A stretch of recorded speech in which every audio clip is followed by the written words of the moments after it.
And the first item on our agenda is request for bill introductions. Do we have any bill introductions today? Yes. Go ahead and introduce yourself and welcome to committee. Thank you, Madam Chair. Greg Smith from the Johnson County Sheriff's Office. Let me make sure I have the right RS number before I give this to you. We have a bill introduction concerning bond conditions, and the RS number is 3043. Thank you. The bill is introduced. Do we have other bill introductions? Yes, go ahead and please introduce yourself and welcome to committee. Thank you, Madam Chair. My name is Bill Rowe. I'm Senior Advisor to Attorney General Derek Schmidt. We thank for this opportunity to request this committee introduce the following bill on behalf of Attorney General Schmidt. RS 3045, authorizing Attorney General to coordinate human trafficking training for law enforcement agencies, certain child welfare agencies, juvenile justice agencies, and school personnel. Be happy to take any questions. Thank you. Thank you. The bill will be introduced. Do we have others? Yes. Please introduce yourself and welcome to committee. Hi, thank you, Madam Chair, members of committee. Kelly Vanswall on behalf of Kansas Bankers Association. Our RS number is 3012. This is a bill to increase penalties for crimes involving ATM destruction and theft. Thank you. The bill is introduced. Do we have any other bill introductions in the committee meeting room? Seeing none then, do we have any on WebEx? Thank you, Madam Chair. I do not see any bill introductions on WebEx. Thank you. The committee will, yes, Senator Wilborn. Thank you, Madam Chair. Senator Rick Wilborn, Senate District 35. I'd like to request an introduction of 22 RS 3064. Has to do with the Citizens Initiative to call it grand jury. Thank you. The bill will be introduced.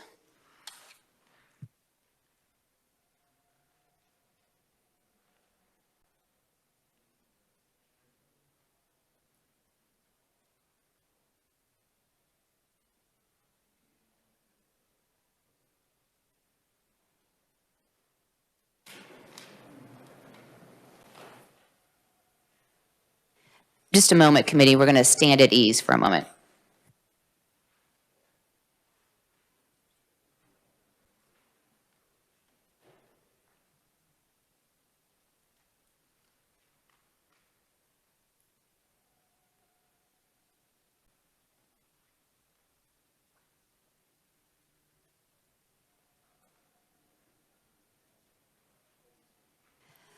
Thank you, committee. We will come back to order. And are there any other bill introduction requests? Yes, go ahead and approach the podium. Please introduce yourself and welcome to committee. Thank you, Madam Chair. My name is Ed Klump. I'm here on behalf of the Kansas Sheriff's Association, Kansas Association Chiefs of Police, Kansas Peace Officers Association. We have a bill request. We've been working with other first responder agencies on a bill dealing with post-traumatic stress disorder among first responders, and we have an RS number 3062. Thank you. The bill is introduced. Thank you. Any other requests for bill introduction in the committee meeting room or online? Seeing none then, we will open the hearing on Senate Bill 368, requiring registration as a sex offender for violations of the crime of internet trading in child pornography or aggravated internet trading in child pornography. And we will ask for a bill brief from our reviser, Mr. Thompson.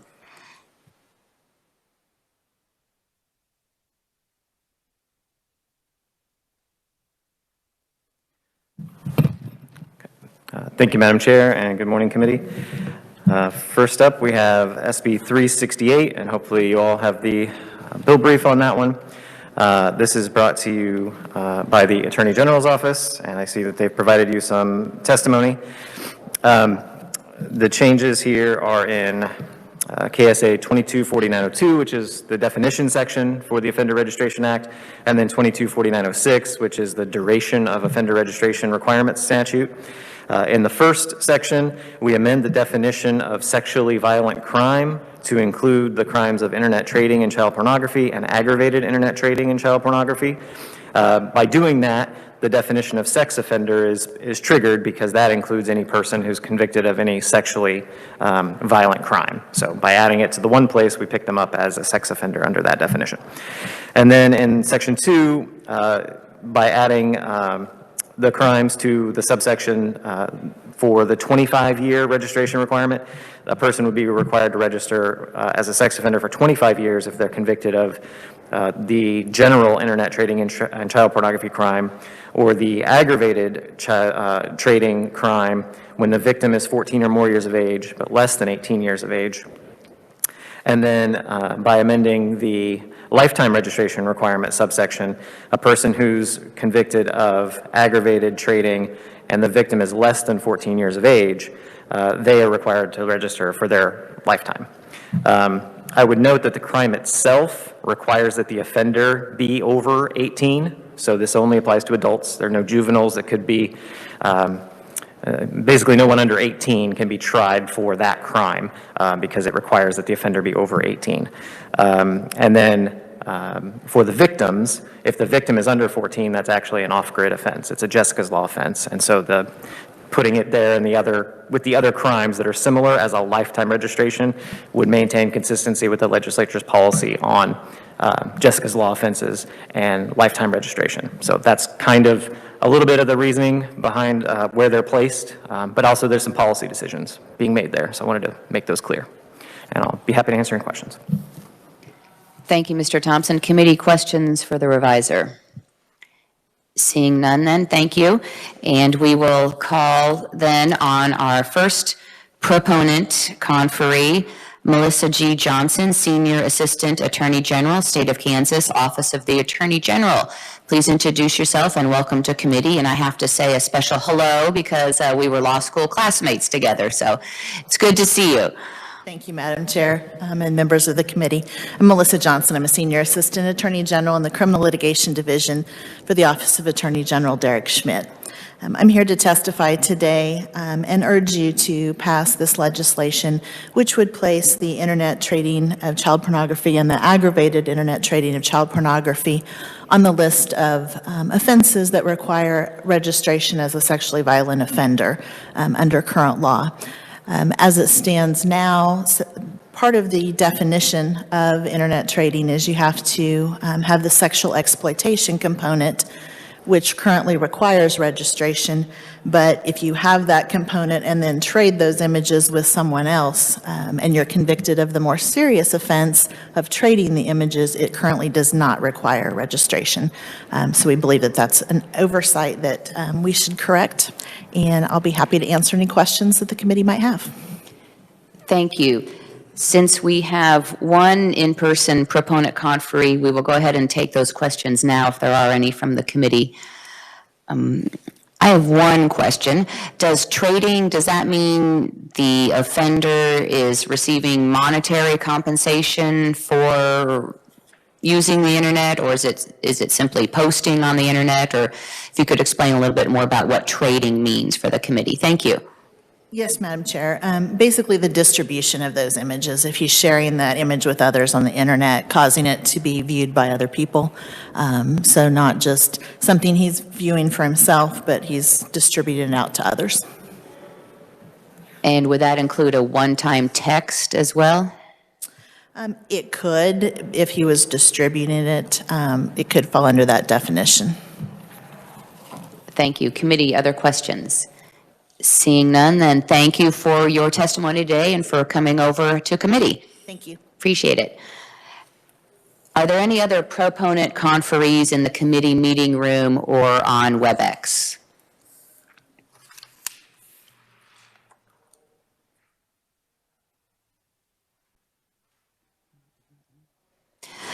Seeing none, then, I would like to direct the committee's attention to your committee folder. We do have proponent written-only testimony from Greg Smith, Special Deputy Sheriff for Government, Veteran, and Crime Victim Affairs, Johnson County Sheriff's Office. So I want to give a special thank you to Mr. Smith, who is here in the committee meeting room as well, from my Senate district area. So thank you for coming to committee today. Committee, if there are no other questions for the reviser or for the conferee on Senate Bill 368, we will close. Actually, I'm going to first ask, do we have any neutral conferees in the committee meeting room or on WebEx? Seeing none, do we have any opponent conferees in the committee meeting room or on WebEx? Seeing none, now we will close the committee hearing on Senate Bill 368.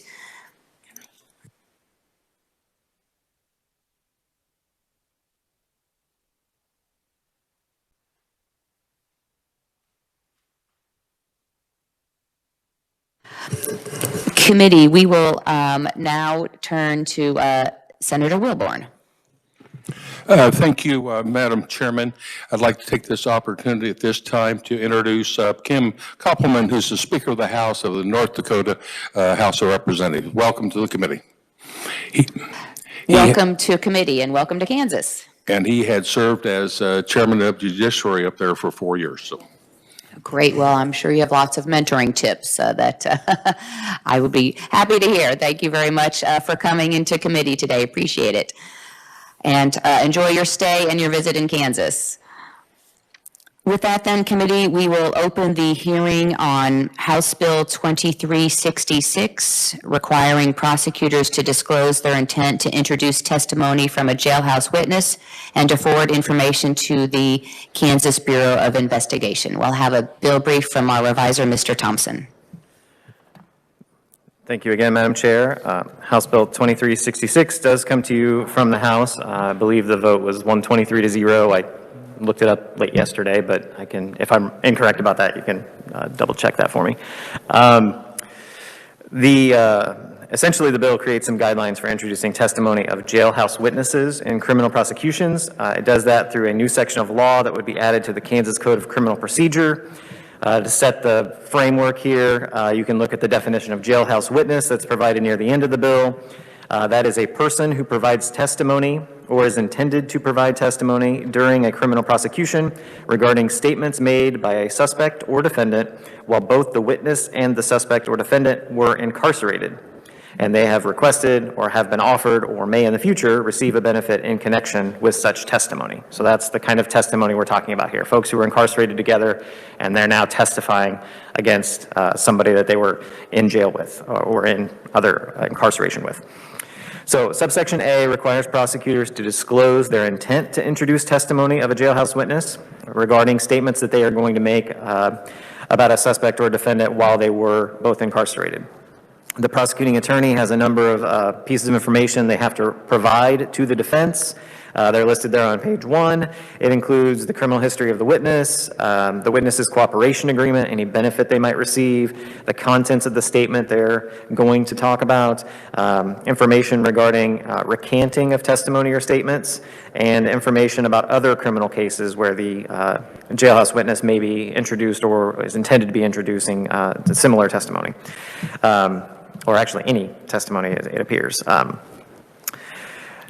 Then the rest of subsection A is talking about the timelines for this to occur, and the court is allowed to extend that time to comply if the witness was not known to the prosecution or the information could not be discovered within the time period provided. So there is some chance for that to be extended.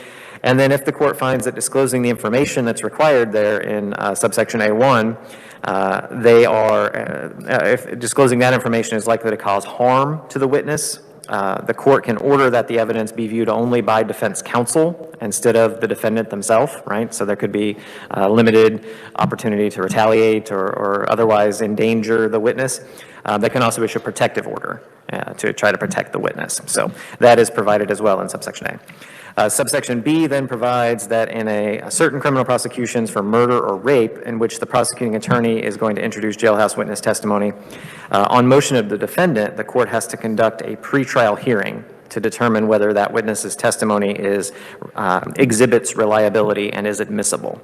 There are a number of factors listed in subsection B the court has to consider, and if the prosecuting attorney fails to show by a preponderance of the evidence that the testimony is reliable, the court then has to exclude that testimony from the trial. Subsection C then is a reporting requirement. Each prosecuting attorney's office is required to maintain a record with information on any case in which testimony of a jailhouse witness is introduced or is intended to be introduced, and any benefit associated with that testimony. Part of this would then trigger the obligation under subsection A, when the prosecutor has to disclose other times that the jailhouse witness has performed testimony or has given testimony in another case and what benefit they received. So this contributes to the sharing of that information with defense counsel later on if the jailhouse witness testifies in other cases. The prosecuting attorney's office also provides that information to the KBI, and the KBI maintains this statewide information. It is confidential. It is only available to prosecutors. But again, that's to facilitate the tracking of jailhouse witness testimony and the ability to disclose that later to other defendants and other defense counsel. So that's what's going on there in subsection C. The last couple sections, subsection D, deals with jailhouse witnesses receiving a benefit in connection with testimony. Then the prosecuting attorney has to notify the victim that's connected to the criminal prosecution that that's happening.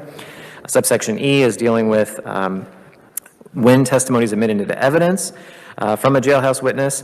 The jury has to be instructed that the testimony was provided by a witness, by a jailhouse witness, and they have to be informed of any benefit that came with it. So they're allowed to, they're required to be told that, and then obviously they can weigh that in their deliberations about the veracity of that evidence or the weight of that evidence. Finally, subsection F has the definitions of both jailhouse witness that I referred to earlier and also benefit. So you can see what kind of deals or benefits or other things would be offered that might play into a jailhouse witness's testimony and the kinds of things that would have to be disclosed under the bill. So with that, I'll stand for questions. Thank you, Mr. Thompson. Committee questions for the revisor? Is this brand new law in Kansas? I don't see that we're amending any statute, so this would be brand new law? Madam Chair and committee, this is drafted as a new section for the Code of Criminal Procedure. It is tied to KSA 22-3212, which is our criminal procedure statute for discovery and inspection. There's nothing in Kansas law, at least in Kansas statute, that requires this information about jailhouse witnesses. There may be some local practices or other exchange of information between prosecutors and defense counsel, and I hope the conferees will get into that, but there's no statutory procedure for this to occur, and there's no reporting requirement, which is the piece in subsection C that I spent a little time talking about. So that would definitely be new to Kansas. Right, and of course it amends civil procedure statute, but it doesn't amend any prior procedure that we have for jailhouse witnesses. This would be new law, correct?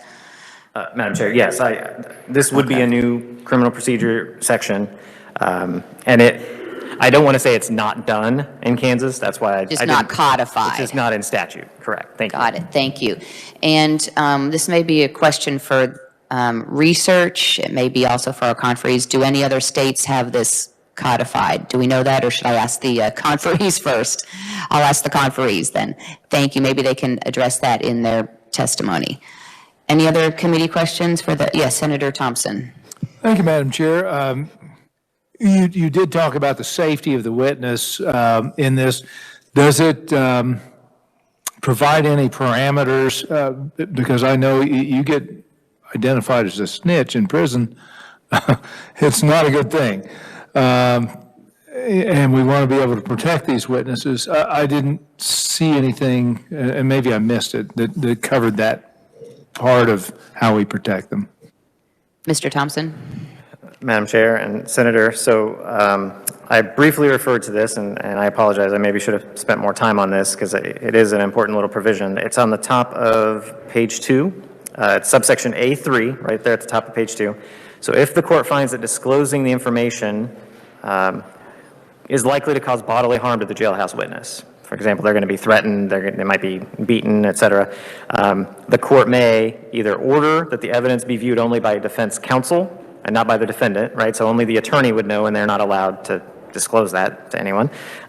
Or they can issue a protective order, which might help. So those are the two pieces built into the bill that reference that situation. But obviously, your concern is pragmatic, and something that I think the proponents anticipate, and hopefully they can talk about a little bit more too. But that Okay. provision is in the statute.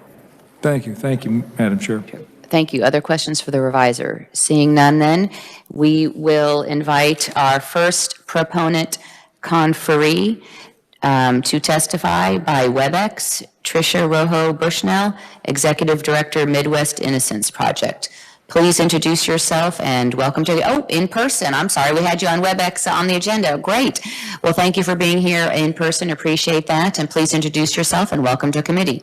Thank you. Thank you for having me. My name is Tricia Rojo Bushnell. I'm the Executive Director of the Midwest Innocence Project. We represent people convicted of crimes they did not commit and work to bring them home, including here in Kansas. We've represented Lamont McIntyre, Richard Jones, Floyd Bledsoe, and most recently Pete Coons, who you'll hear a little bit more about later from his family.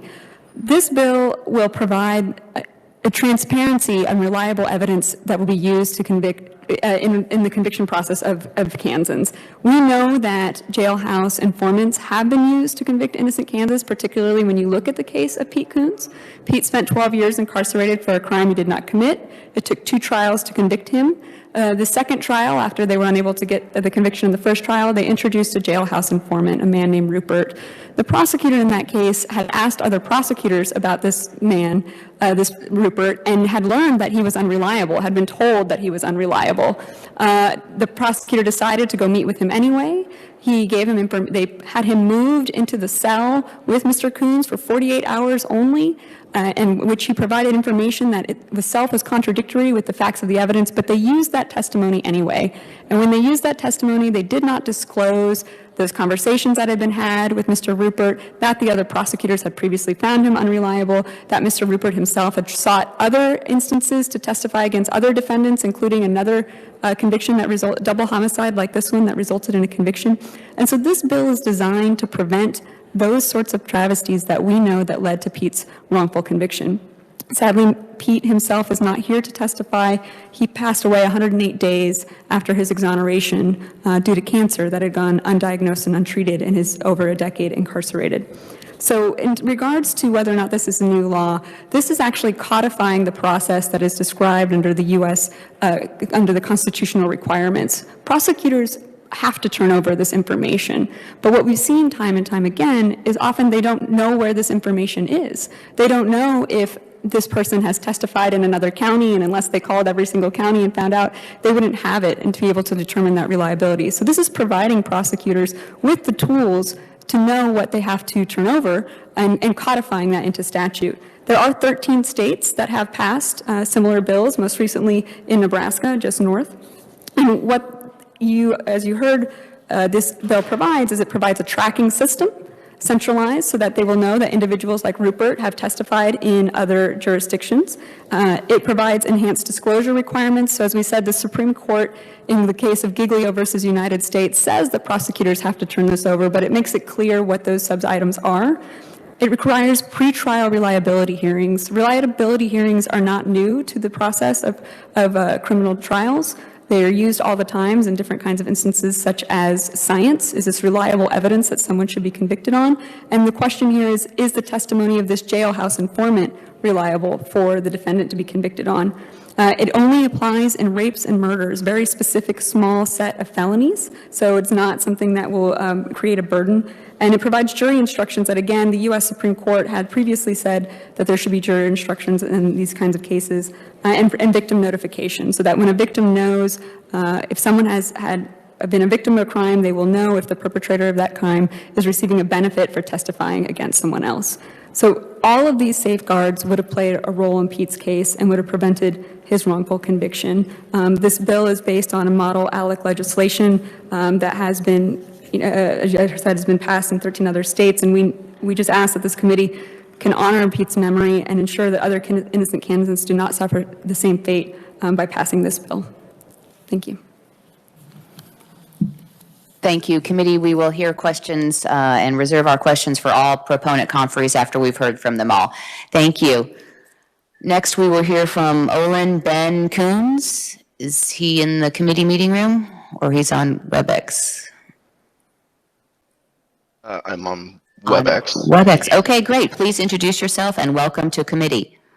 Hi. Thank you, Madam Chairman. My name is Olin Ben Coons, the son of the late Pete Coons. I'm here to speak on his behalf. Nearly 14 years ago, our family was affected and torn apart by misconduct and the lies told by others. After my father's arrest, he was charged and convicted of a murder he did not commit. And one of those key pieces of evidence that, as Tricia mentioned earlier, was brought against him were the words of a man named Rupert. A man neither my father nor any of the rest of his family had ever known, and a man who told lie after lie to a jury who ultimately believed him, and whose testimony led to my father's conviction and incarceration for nearly 13 years for a crime that he did not commit. If the jury had perhaps known the fact that Rupert had made a deal and bargained for his benefits for his testimony, or perhaps he had been coerced, or if perhaps the jury had known that Rupert had done this many times prior to my father's case, or if even my father's defense had been given knowledge and time to review this testimony prior to the trial, as with other expert testimony, so that they may be prepared and research a better defense for him. Or if, like any other expert testimony, Rupert's testimony had been reviewed prior to the trial by the judge and to determine whether it was valid evidence to be submitted. If any of these things had happened, my father would still be here and would have still had a chance to be with us today. He would have had the time to seek the necessary medical treatment to treat the cancer that ultimately took his life 108 days after his exoneration. After all the lies and deceit have been brought to light, 3 months seems an unfair reward to his memory. Though, after everything my father had suffered, his deepest wish was to make sure that his story did not affect another innocent person.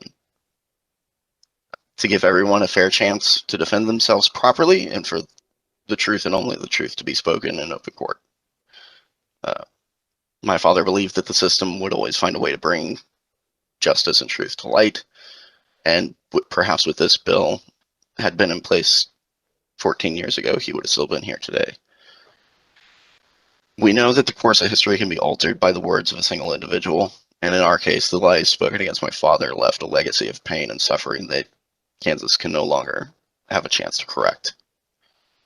If there is any possibility for a positive impact and lesson to be learned from his story, I would hope that we could honor my father's wishes to pass this bill and to help make sure that other innocent families and people do not suffer the same fate that my father did. Thank you. Thank you, and we'll be asking any questions at the conclusion of all the conferee testimony. Thank you very much, Mr. Coons.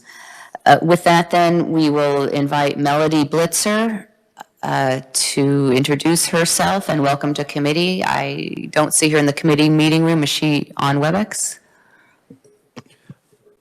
Sorry, Chairwoman. She is based in Alaska with her husband, who's on a base, and it seems their internet just went down, so they are trying to get back on.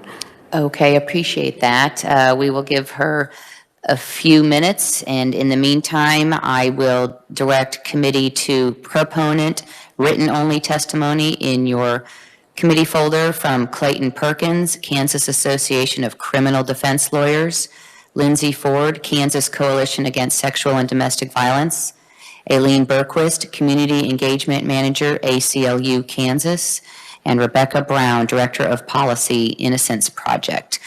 Do we have any other proponent conferees in the committee meeting room or on WebEx? Seeing none, then, do we have any neutral conferees in the committee meeting room or on WebEx? Seeing none, then do we have Miss Melody Blitzer back online? I'll just, if you'll signal to me when we have her back online, that would be helpful. Thank you. And then we will invite opponent conferee. Excuse me, before we do that, I'd like to open it up for questions of our proponent conferees from the committee. If we have any questions for our proponent conferees from the committee. Yes, Senator Baumgardner. Thank you very much, Madam Chair. I did, look ahead at what the opponent testimony is, and I was just wondering if we might hear some counter to that from Tricia Bushnell, since she does cite the number of other states where this is already in place. It seems that, the opposition or the concern for this is that it compromises the integrity of our judicial system. So if she could comment on how that has or hasn't happened in these other states, that would be helpful. And it's so good to see you again. Thank you, Senator. I had some of those same questions. So yes, please, Ms. Bushnell, please introduce yourself. Thank you. Yes. So in other states, we have not seen. If you could go ahead and introduce yourself again. Apologies. Thank you. My name is Tricia Rojo Bushnell, Executive Director of the Midwest Innocence Project. And I apologize, I have not seen opponent's testimony. I was not aware there was such testimony today. But we have not heard any objection to the implementation in other states. We know that it has become cost effective. Many of these other states are able to just use simply a spreadsheet to track this information. And in fact, what we've seen is that it creates reliable evidence and reliable processes for law enforcement and prosecutors in other states to know how such testimony is being used. I would believe that all of us agree any evidence that's being used needs to be reliable, and this provides the information for the finders of fact, which would be both the judge and the jury, to make those determinations as to the reliability and the weight they should be given in front of a judge. It doesn't exclude such evidence. It just requires that there be the information that is required under the Constitution to be turned over, be tracked and provided, and that the jury be given information it may not have known otherwise. Jailhouse informants are different than, like, for example, an alibi, where they may see a witness's inherent unreliability or motivation to lie. They won't see that in a jailhouse informant, and so this actually protects that integrity of the system by providing that information to the jury. Thank you, Madam Chair. Thank you. Committee, other questions? I have a couple of questions. The bill talks about, on page 2 at line 6, that the court may issue a protective order. What would be the procedure for the enforcement of a protective order of a jailhouse witness? It's the same as the enforcement of any other protective order in any case. So what this follows is the same processes when there is sensitive information that the defense is entitled to, but they want to make sure a witness is safe, right? That doesn't just have to be a jailhouse informant. That can be witnesses out in the world. I'm speaking specifically about a jailhouse witness. Are we talking about confine that jailhouse witness somewhere else? How do you enforce a protective order for a person who's incarcerated? Sure, and to make sure I understand the question, I actually believe there's two different things. There's how you enforce the protective order, which is the sharing of that information outside, and then if I understand your question to be, what are the protective measures provided for someone who's incarcerated that is a jailhouse informant? Is that fair? Yes. So yes. The Department of Corrections already has a number of mechanisms and measures that they follow when someone is testifying against someone else. Usually that person is taken into protective custody or they're moved into a different facility for their safety. So those measures have always existed throughout the use of jailhouse informants. Thank you. And yes, Senator Thompson. Yeah, just with regard to that, I actually know a prisoner who was in this type of situation, and they had to move him, I can't even remember, 4 or 5 different prisons to protect his identity. So it's not a very simple process, obviously. And that's my biggest concern here, that, obviously somebody trying to do the right thing. If you could speak to that. And because after they testify, they're still in prison. How do you protect them then? Do they put them in? Sometimes they have to request to be in solitary confinement just to protect themselves. Yes, Senator, and I think what's important about that is it's exactly as you're saying. Jailhouse informants are currently in use, and those mechanisms to protect their safety are currently there as well. This bill does not augment anything that is done to protect their safety or the provisions that the Department of Corrections can take and does take in that. What it does is says, when we are using jailhouse informants, how are we tracking that information and ensuring that that information is provided to the defense? It doesn't say you can't use a jailhouse informant, and it's not changing those procedures. It's just saying, how are we ensuring that everyone that is required to have the information has the information? Thank you, Madam Chair. Thank you. I do have a different question. The bill requires a pretrial hearing for criminal prosecutions for murder and rape, but not other crimes. So we're kind of treating the reliability of witnesses different depending on which kind of crime you're accused of. So could you explain why the difference and why everyone wouldn't be entitled to the same reliability measures? I think typically what we have seen actually is jailhouse informants are used in these high stakes types of cases. They're not usually used in these other smaller provisions. And so where there's high stakes, so we're talking about these significant sexual assaults and homicides where people are looking at sentences of life without parole, right, or in the state of Kansas, even potentially the death penalty, that is when we want to make sure that there is a heightened need for reliability of that evidence on its face. Certainly, if this body wanted to expand it to other cases, we would not oppose that. But what we've seen and what we know from the exoneration cases is this is where the need is the greatest. So the stance also then of the Midwest Innocence Project is that when we have the pretrial reliability hearing in subsection B1 of section 1, where the court is determining the reliability of a witness, and in a jury trial, it would be the jury who determines the reliability and credibility of a witness and not the judge. So are we purposefully then moving that determination from the jury to the judge? And is that what the bill would do? That's not what the bill does. What the bill is doing is it's ensuring that there is some basis of reliability for this testimony before it gets in front of a jury, and then the jury again establishes and determines the credibility and weight. We do precisely that when you've heard, for example, when we talk about expert reports, when we talk about scientific evidence. Different parties are not allowed to just present whatever scientific evidence they want to a jury. It must be found by a judge to have met these basic standards of reliability before it goes in front of the jury, and then the jury again weights, credits, and gives it the weight that it deserves. Here, juries are actually not given the information they need to make that reliability determination because they don't have access to information such as, are there other benefits that are being provided? What is this person's full criminal history when it's not tracked and provided as it says in this case, as it says in this bill? So what it's actually doing is giving the jury more information to make a credible assessment. And it's also preventing, if a jailhouse informant, again, this is a very small subset of people, right? It's people who are incarcerated with someone else and then say, so-and-so told me they committed this crime.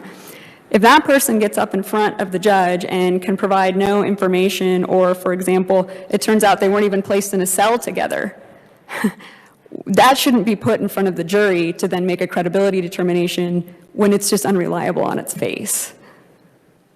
Thank you, committee. We will now hear from Melody Blitzer, who I understand has got her connection hooked up from Alaska. So with that, then, please introduce yourself, Ms. Blitzer, and welcome to committee. Hello, thank you. My name is Melody Blitzer. My father was Kansas exoneree Pete Coons, otherwise known as offender number 93985, since that is what the state of Kansas reduced his identity to, a series of numbers. I have my own series of numbers, though, that I would like to share with you. 12, that is the number of years my dad was wrongfully imprisoned. 14, that's the age that I was when my family was torn apart. 27, the age I was when the truth was finally seen. And 108, the number of days my father was allowed to be the free, innocent man that he was before the cancer that went undiagnosed and untreated during his wrongful incarceration took his life permanently. And that brings me to number 2366. Had Bill 2366 been in place almost 13 years ago, now 14, maybe my father would still be alive today. At 14, I didn't really understand everything that happened during my dad's trial. However, now that I'm an adult, I'm able to grasp the situation much more accurately. And I must admit, it makes me very angry. Angry that lies are valued higher than the truth. Angry that an untrustworthy witness and a selfish DA used immoral practices and lies in order to win at the expense of an innocent man's life. I'm angry that there is still nothing in place to protect innocent people from this happening again and again and again. I'm angry that there's no accountability for the so-called informants or the prosecutors that use them, even though they have records of lying. So opposing this bill could quite literally mean life or death to an innocent person. And I hope that if anything, our pain and suffering and my father's death will not be in vain. I hope our story can lead to change that's very much needed in order to prevent this sort of tragedy from striking any other family in the state of Kansas again. Thank you for your time. Thank you. And committee, with that, then we have heard the proponent conferees. Are there any other questions for the proponent conferees? Seeing none, then we asked for any neutral conferees and didn't see or hear any in the committee meeting room or online. So then we will turn to our opponent conferee via WebEx. Darren Deviney, Butler County Attorney and President, Kansas County and District Attorneys Association. Please introduce yourself and welcome to committee. Thank you, Madam Chair and members of this committee. My name is Darren Deviney, again, Butler County Attorney and the President of ks.gov at this time. Just wanted to speak to a few issues. They've already been raised, certainly in today's discussion. But wanted to stress, I guess the heart of my opposition to this bill on behalf of ks.gov seems to be that we are measuring credibility of individuals merely based on their status of incarceration, not because of veracity in this bill. That is to say that higher levels of scrutiny are necessary simply because of an incarcerated status. This is an individual who may or may not have been able to post bond, and there's an inequity as we're crossing through this bill for those individuals. If they are merely out on bond, not incarcerated, but had information, it would appear that they would not be subject to a credibility scrutiny that somebody that merely is incarcerated would undergo. There are some concerns as well that we have with regard to, and these issues have already been addressed, Madam Chair, but the selectivity of murder and rape as singular, I would say, bodies of crime, because there are certainly other sex offenses that might be appropriate. That are Jessica's Law, for instance. Murder is left a bit ambiguous in this bill as well. Not sure if that would be clarified to include all manners of manslaughter, for instance, as well. But it seems to be handpicking certain crimes as requiring heightened level of scrutiny and or evaluation of witness credibility. And to that, we would certainly not be in favor of. If these are fundamental rights and fundamental constitutional provisions that are being affected, then it does need to apply to all crimes as we assess things. The fiscal impact of this is barely touched on, but there is, as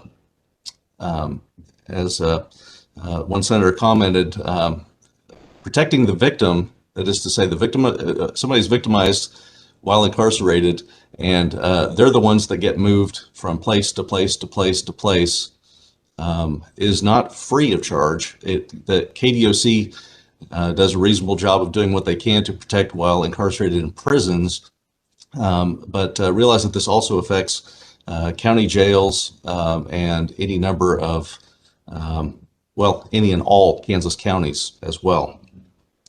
At the heart of it, the opposition of this bill really, as I said, relies on, and this is where I believe that the justice system is impacted, is you have two areas.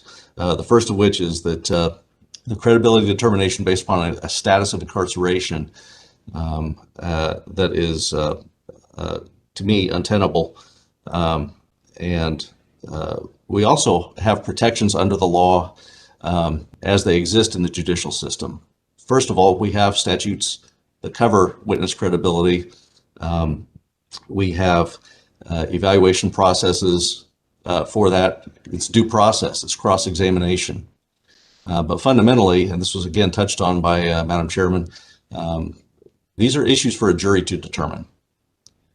Credibility is something that can be evaluated. And while there are certain circumstances where good credible witnesses may be believed at trial, and also poor witnesses may be believed or not believed at trial, but that still is fundamentally a part of our jury process that's protected in our Constitution. So KCDAA has these objections certainly to this bill, and with that, I think many of these issues have already been raised, so I'm not the progenitor of any new issue here today, but I think as I stand in opposition here, I might be more favored at this point to just answer questions that the committee might have of me. Thank you, Mr. DeVinny. Do we have any other opponent conferees in the committee meeting room or on WebEx? Seeing none, then we will entertain any questions from the committee for Mr. DeVinny. Yes, Senator Haley. Thank you, Madam Chair, and thank you, Mr. DeVinny. Can you hear me? I can.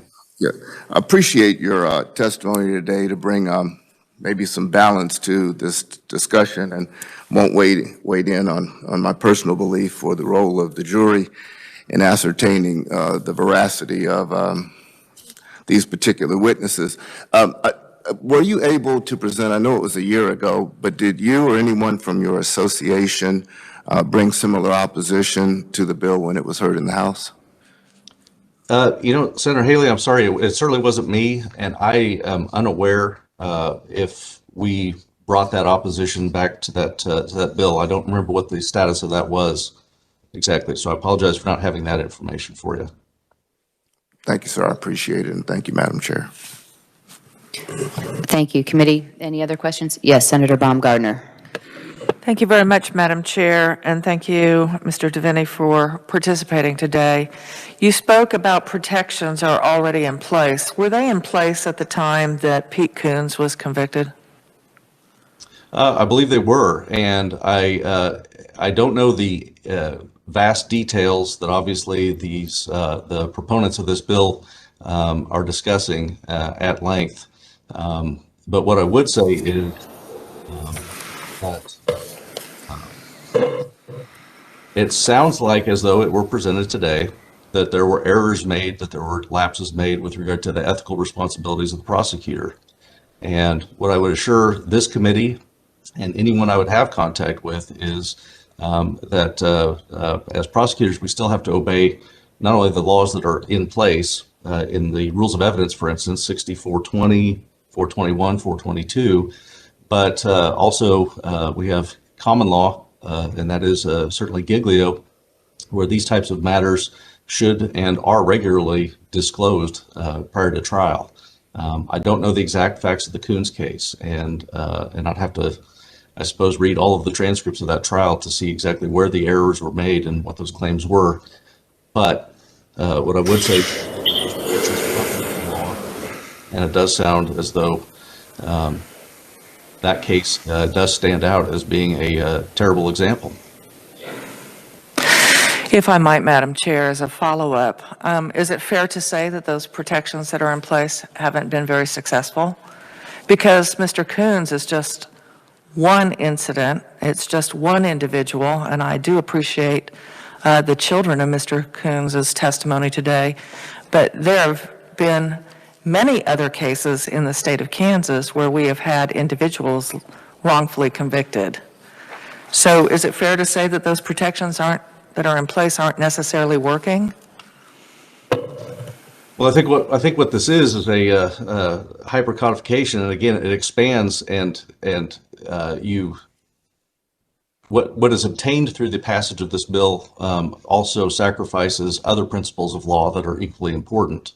Again, the jury, being the assessor of credibility, is fundamental to our constitutional judicial process.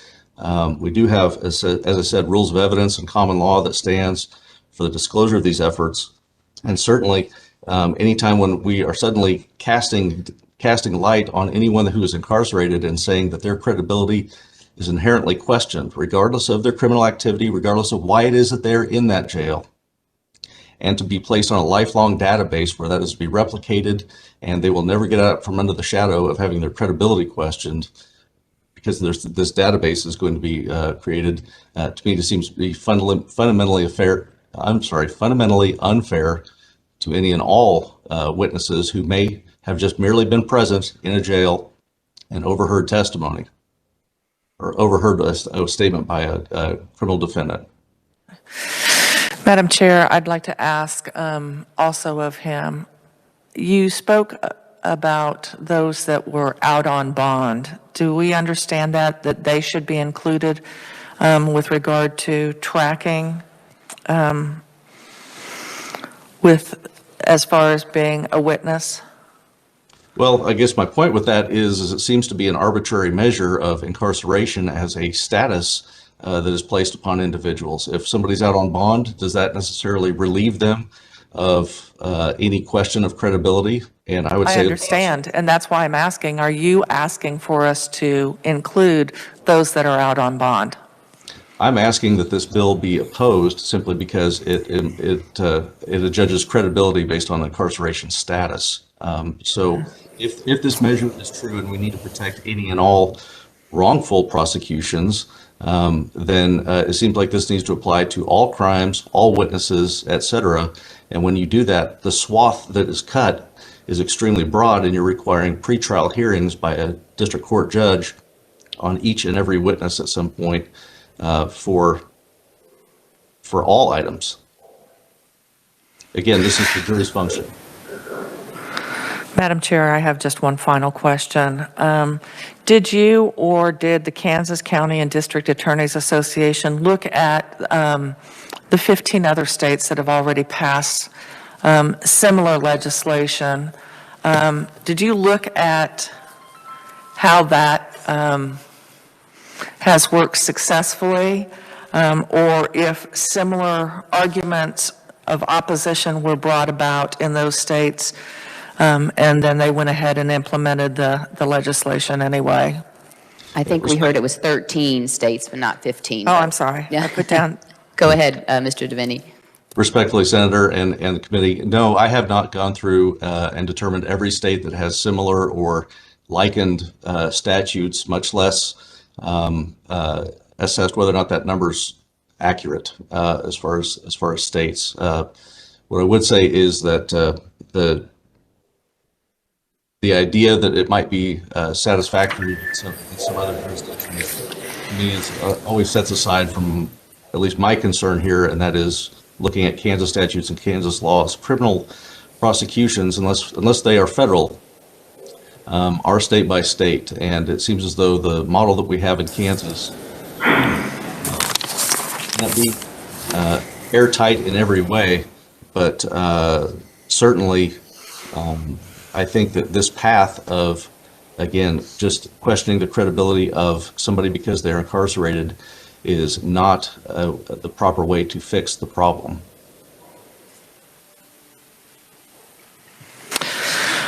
Oh, I have more questions, but I'll stop there, Madam Chair. Thank you, Senator. Yes, Senator Corson. Thank you, Madam Chair.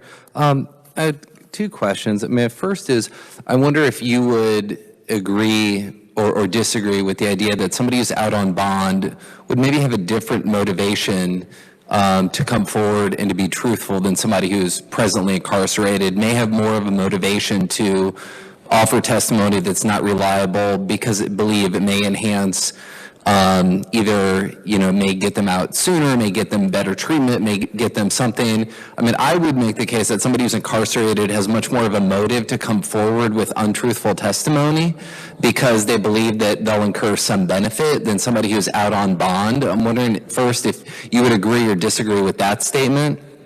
And then my second point, I thought it was compelling when the proponents testified that they talked about that there are other areas of the law, like with expert testimony, we use Daubert and other things.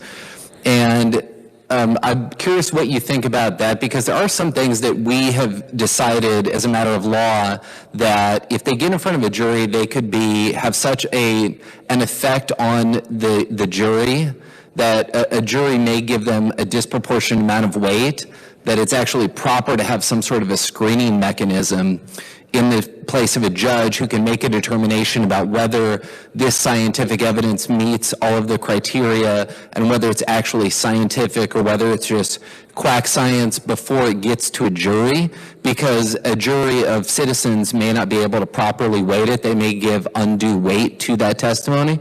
So I'm wondering if you could answer those two questions. I apologize for asking them both. But I know we're tight on time here. Thank you so much for being here. Thank you, Madam Chair. Well, Senator, I will try to answer summarily here, which is motivations, at least my experience as being a prosecutor for a couple of decades now. Everybody has individual motivations as to what it is that they might be coming forward to court for in whatever capacity that they are coming forward in. Somebody incarcerated may be negotiating to get out of jail or prison. Sure, that's easy. And that's a simple,